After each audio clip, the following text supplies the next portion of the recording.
नमस्कार बच्चों, मैं Sudha Gupta from Raghu international school. आज हम लेकर आए हैं कक्षा 10 का क्षितिज भाग 2 का पार्ट 2 राम लक्ष्मण परशुराम संवाद। इसके बारे में आज हम यहाँ पर पढ़ेंगे। ये हमारा क्षितिज भाग 2 काव्य खंड से लिया गया है। इसके जो कवि हैं, जो रचयिता है, वह है तुलसीदास जी हैं, जिनको आप सभी जानते हैं कि इनकी जो तुलसीदास जी की जो है रामचरितमानस, उससे ये संवाद लिया गया है। अब ये राम लक्ष्मण परशुराम संवाद क्या है, इसके बारे में आपको जानकारी होनी चाहिए। ये उस समय का वर्णन किया गया है यहाँ पर उस समय का यहाँ पर वर्णन है जब राम जी ने, आप सभी ने देखा होगा, रामायण तो सभी बच्चों ने देखी होगी, तो उसमें उस समय का वर्णन किया गया है। तब धनुष जो संवाद होता है, जहाँ पर आपने देखा होगा राम ने धनुष तोड़ा था, उस समय का यहाँ पर वर्णन किया गया है। अब आपको क्या है, धनुष के बारे में मालूम है? धनुष किसका था, वो कहाँ पर था, किसका था, कैसा था? तो यहाँ पर जो धनुष था वो था परशुराम जी का, जो शिव के द्वारा दिया हुआ था। वह उस समय का यहाँ पर वर्णन बताया है। यहाँ पर जो धनुष यज्ञ होता है, जब राम जी ने उस धनुष को तोड़ते हैं, तब उस समय का यहाँ पर वर्णन किया गया है।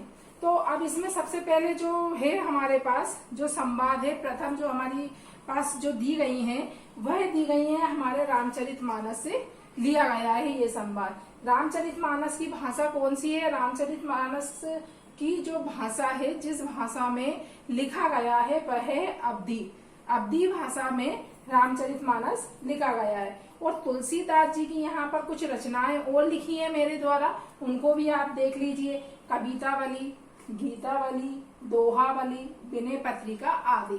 लेकिन जो हमारा ये संवाद है, अगर आपसे ये क्वेश्चन एग्जाम में आ जाए कि राम लक्ष्मण परशुराम संवाद कहाँ से लिया गया है, किस उससे लिया गया है, तो आप यहाँ पर देखोगे रामचरितमानस से लिया गया है। ये जो हमारा संवाद है वो रामचरितमानस से लिया गया है। और ये उस समय का वर्णन है जब सीता स्वयंवर में राम द्वारा, जब सीता स्वयंवर होता है, आपने देखा होगा, रामायण तो सभी ने देखी होगी। जब सीता स्वयंवर होता है तो उसमें राम के द्वारा शिव धनुष को तोड़ा गया है। यहाँ पर शिव का जो धनुष होता है, वो बहुत बड़े बड़े योद्धा आए थे, लेकिन उस धनुष को कोई नहीं तोड़ पाया, सिर्फ राम जी के। तो इसके बाद मुनि परशुराम को जब ये समाचार मिला, जब ये परशुराम जी थे, ये बहुत बड़े महात्मा थे, बहुत बड़े, तो मतलब इनको कोई परास्त नहीं कर सकता था। तो इनको जब ये समाचार मिला कि उनका जो दिया हुआ धनुष था, उसे किसी ने भंग कर दिया, भंग मतलब तोड़ दिया है, तो वो वहां पर बहुत तेज क्रोधित होकर वो उस सभा में आते हैं। और वहां आने के बाद और शिव धनुष को खंडित देखकर, मतलब शिव धनुष को टूटा हुआ देखकर वो अपने आपे से बाहर हो जाते हैं। मतलब जो वो इतना क्रोध होते हैं कि उनको ये भी समझ में नहीं आता मैं किससे बोल रहा हूँ, किसके समक्ष में खड़ा हुआ हूँ। और राम के विनय और विश्वामित्र के समझाने पर भी, राम जो भगवान थे, आप तो मर्यादा पुरुषोत्तम राम जी थे, तो उनके विनय करने पर और उनको विश्वामित्र जो उनके गुरु थे, जिनके द्वारा वो वहां पर गए थे, उनके समझाने पर भी क्या होता है, परशुराम जी का जो क्रोध रहता है वो ठंडा नहीं होता है। तो इसी के माध्यम से लेकर यहाँ पर एक राम लक्ष्मण और परशुराम के बीच में संवाद होता है। अब यहाँ आप बोलोगे संवाद क्या है, संवाद के बारे में भी तो मालूम होना चाहिए। तो ये संवाद है क्या? संवाद होता है आपस में बातचीत करना, वार्तालाप करना। जैसे आपको मैंने पहले भी 9th क्लास में पढ़ाया गया था, संवाद किसे कहते हैं। जैसे डॉक्टर और मरीज के बीच में संवाद वगैरह, ऐसे तो इनके बीच में भी क्या हुआ है, ये एक तरह का संवाद हुआ है। इन लोगों के बीच में भी बातचीत हुई है। किस किस के बीच में हुई है? राम लक्ष्मण परशुराम संवाद। तो हम यहाँ पर जो संवाद है उसका पहला पद पढ़ेंगे। आप अपनी अपनी पुस्तकें ओपन कीजिए और उसमें देखिए, मैं कुछ पंक्तियां पढ़ती हूँ और उसका मैं आपको अर्थ समझाऊंगी आज, ठीक है। नाथ संबुधन भजन निहारा, होई केउ एक दास तुम्हारा। तो यहाँ पर परशुराम जी से बोलते हैं, कौन बोल रहा है यहाँ पर, परशुराम जी से बोलते हैं राम जी, शिव का धनुष टूटने पर जो मुनि परशुराम को अत्यंत हुआ देखकर श्री राम विनम्रता पूर्वक यहाँ पर बोलते हैं, कौन बोलते हैं, श्री राम यहाँ पर विनम्रता मतलब बहुत ही विनय पूर्वक हाथ जोड़कर उनसे बोलते हैं कि नाथ शंभु धनु भंज निहारा होई केहू एक दास तुम्हारा। शिव जी को धनुष को तोड़ने वाला आपका कोई एक दास ही होगा, कि परशुराम जी आपके जो शिव जी का धनुष को तोड़ने वाला कोई एक आपका दास ही होगा। तो आप क्या आज्ञा है वह मुझसे कहिए। आयुष कहा कहीं कि न मोरी सुनी रिसाई बोले मुनि को ही।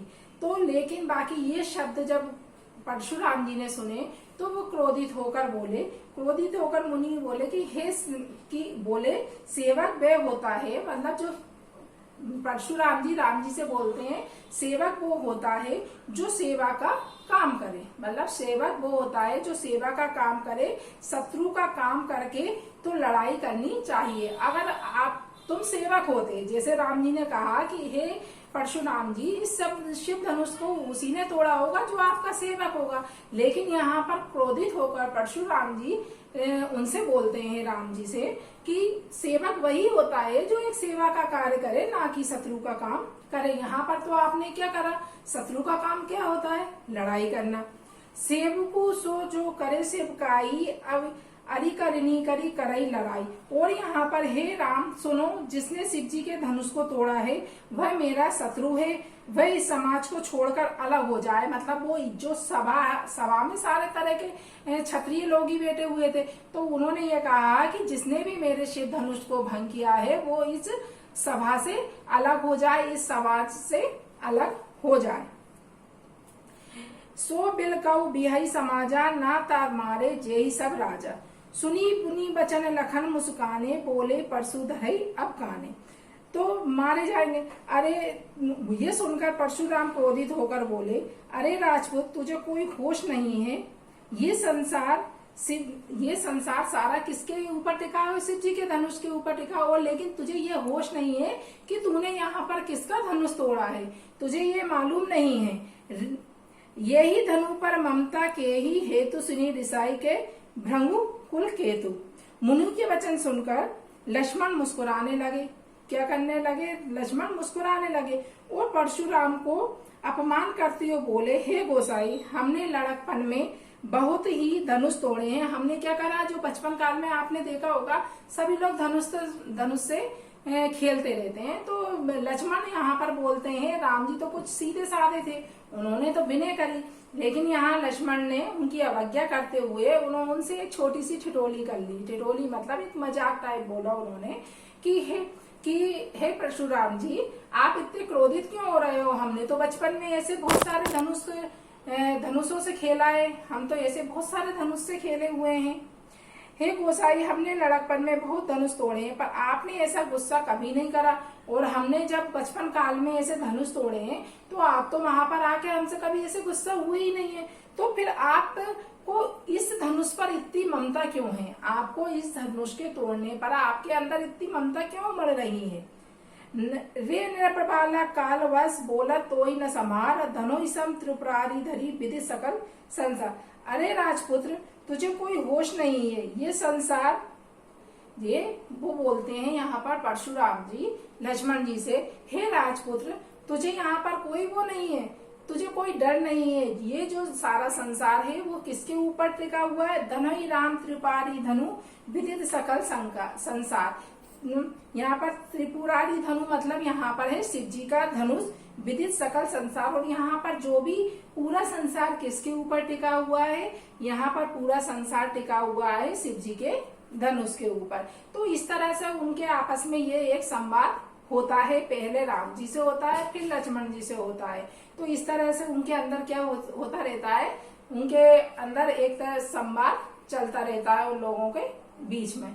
ठीक है, तो ये था हमारा पहला पद, तो जिसके बारे में मैंने यहाँ पर समझाया। अब हम पढ़ेंगे आपका सेकंड वाला पद। तो ये मैं अब जो नेक्स्ट जब आपकी वीडियो आएगी उसमें मैं ये समझाऊंगी, क्योंकि इसमें बहुत सारी ये इसी से ही आपका पद्य खंड आता है। ठीक है, जय हिंद, जय भारत।